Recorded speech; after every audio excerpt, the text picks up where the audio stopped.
Good morning. I wanted to offer you guys a quick review on tenths and hundredths. Yesterday, you guys took that check-in, and if you failed it, I would like you to go back and redo it, but watch this video first.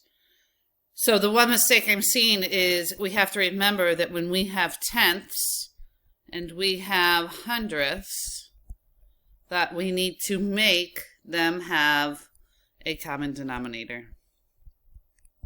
Always. You can never, ever, ever add fractions.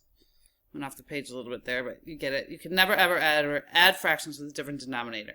So how can we make tenths into hundredths? We can multiply by 10. And that means that 3 tenths becomes 30 over 100. And my answer would be 72 over 100.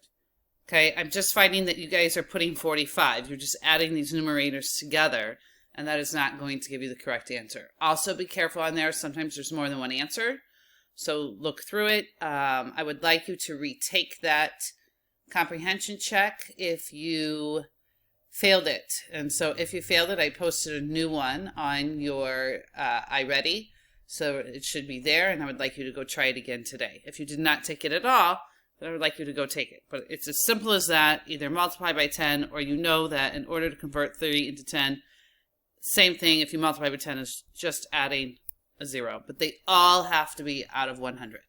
Okay, have a fabulous day. I will see you soon.